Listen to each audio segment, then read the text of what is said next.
Kita berjumpa lagi. Kali ini kita membahas tentang Pancasila sebagai ideologi negara. Namun kita perlu memahami dulu apa itu ideologi supaya mudah bagi kita untuk memahami Pancasila sebagai ideologi negara. Ideologi ini ya secara sederhana itu dikatakan dari kata ide dan logos ya. Ide dan logos itu ilmu, berarti ilmu tentang ide-ide atau gagasan. Ideologi juga bisa dimaknai sebagai cara berpikir, gagasan, atau paham. Ya, biasa orang mengatakan ideologi dengan istilah paham, ya, baik itu yang dimiliki oleh seseorang ataupun golongan. Ideologi juga bisa diartikan prinsip dasar yang menjadi acuan. Nah, ideologi juga bisa diartikan sebagai kumpulan konsep bersistem yang dijadikan asas atau dasar. Nah, sehingga kita kadang-kadang berpikir tentang ideologi ini, kita juga berpikir juga tentang paham seseorang, juga tentang prinsip seseorang, ya, ataupun juga yang ditetapkan sebagai dasar suatu negara.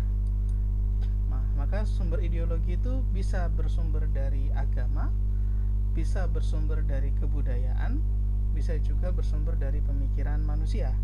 Nah, kalau kita bicara tentang agama, ya, maka kita pun juga memahami ada negara-negara yang menjadikan agama sebagai ideologi negaranya, ya, seperti Vatikan misalnya. Ya, Vatikan ini negara agama, teokratik, ya. Jadi ketika Anda berbicara tentang agama sebagai dasar negara, ya, apakah bisa agama itu jadikan satu ideologi negara? Ya, kenyataannya memang ada, ya, negara agama seperti Vatikan misalnya, atau juga ada negara yang menggunakan agama Islam misalkan, ya, seperti di Saudi Arabia, ya, sistem kerajaan, ya, dengan menggunakan syariat Islam ada juga. Maka agama itu bisa menjadi sumber dari ideologi. Bisa juga bersumber dari kebudayaan masyarakat tertentu di suatu daerah, itu kemudian kebudayaannya begitu kuat, lalu kemudian menjadikan dasar menjadi sebuah ideologi negaranya, bisa saja. Dan juga ada ideologi yang bersumber dari pemikiran manusia, ya, sebagaimana kita mengenal ada Karl Marx, ya, dan kemudian pengikutnya disebut dengan Marxisme. Ada juga tokoh seperti Lenin, kemudian dikenal dengan Leninisme, ya, dan yang lain sebagainya, yang kemudian pemikiran-pemikiran dari manusia ini yang kemudian dijadikan ideologi. Maka contoh-contoh ideologi, ya, sebenarnya banyak, namun yang bisa saya sampaikan di sini hanya beberapa.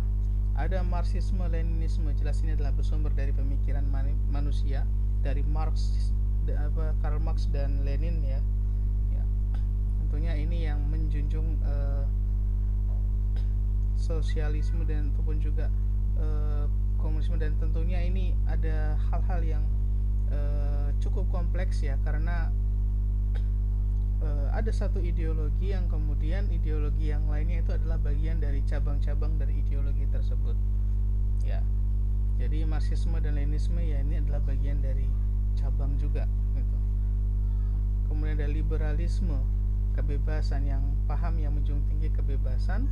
Kalau kita lihat dari sudut pandang ekonomi, liberalisme ini hak masing-masing memiliki hak individual, ya. Ada sosialisme, jika kalau kita lihat dari sudut pandang ekonomi, ya, sosialisme ini adalah terkait dengan segalanya adalah milik negara, ya. Nanti ada kapitalisme. Kapitalisme ini nanti akan berhubungan tentang kebebasan, nah, terkait dengan pemilik modal dan sebagainya, ya. Ada sekulerisme, ya, sekulerisme ini ya, bisa termasuk juga sebagai bukan cabang. Sekulerisme ini malah bisa dikatakan sebagai satu hal yang pokok, ada bagian dari antitesis dari kejadian sebelumnya, ya, yaitu tidak maunya unsur golongan yang mengatakan bahwa agama dengan negara itu harus dipisah. Jadi agama nggak boleh ikut ngurusin negara. Lalu kemudian muncul paham sekulerisme, ya, yang pernah muncul di Turki, ya, setelah pasca runtuhnya Turki Utsmani. Lalu kemudian ada komunisme. Apakah komunisme sekarang pahamnya sudah hilang? Masih ada beberapa negara komunis, ya, sebagaimana RRC, ya, Republik Rakyat Cina, itu berpaham komunis. Ya, ada juga di negara-negara yang lain, ya, yang berpaham komunis. Ya, tentunya saya akan tidak mungkin banyak membahas tentang ini. Nah, maka sebagaimana hal-hal ideologi ini, Pancasila pun juga adalah menjadi bagian dari ideologi negara. Maksudnya adalah Pancasila ini menjadi penuntun dari warga negara. Kita sebagai warga negara tentunya harus mengikuti Pancasila. Yang kedua, ya, sebagai ideologi negara menjadi bagian yang paling mendasar dalam segala pemahaman-pemahaman kita. Tentunya adanya ideologi negara ini adalah bentuk dari penolakan nilai-nilai yang bertentangan dengan Pancasila. Jadi adanya Pancasila ini menjadi filter bagi kita terkait dengan budaya-budaya yang sebenarnya bisa dikatakan bahwa bertentangan dengan nilai-nilai Pancasila. Nah, tentunya ini hal-hal yang sifatnya sangat bisa dikatakan bahwa bukan normatif yang sifatnya antara benar dan salah, tetapi ideologi negara atau ideologi Pancasila ini memiliki sifat yang lebih terbuka saat ini, sehingga dalam proses memahami Pancasila, dalam menerapkan Pancasila, tentunya ada hal-hal yang kemudian sifatnya berbeda, ya. Jadi kalau kita mau berpikir normatif, ya, maka hal-hal yang semuanya itu bertentangan, membahayakan tentang budaya-budaya yang bertentangan dengan nilai-nilai Pancasila, ya seharusnya ditiadakan. Namun ternyata ada hal-hal yang kemudian menjadi pertimbangan, ya, entah dalam hal permasalahan pariwisata ataupun yang lainnya, sehingga masih tetap ada. Ya, tentunya ini adalah hal lain yang akan kita bahas dalam pertemuan-pertemuan berikutnya. Nah, ideologi Pancasila, ya, mengapa Pancasila ini bisa layak disebutkan sebagai ideologi? Yang pertama adalah dimensi realitasnya, bahwa nilai Pancasila ini adalah sesuai dengan real dari masyarakat Indonesia. Ya. Dari sisi idealitasnya, berdirinya negara Indonesia ini, ya, adalah dari cita-cita bersama, rasa sepenanggungan bersama sebagai orang yang pernah dijajah. Nah, maka idealitasnya adalah kita memiliki cita-cita bersama, berkumpul memiliki satu tujuan, lalu terbentuklah negara ini, ya, dengan asas adalah Pancasila.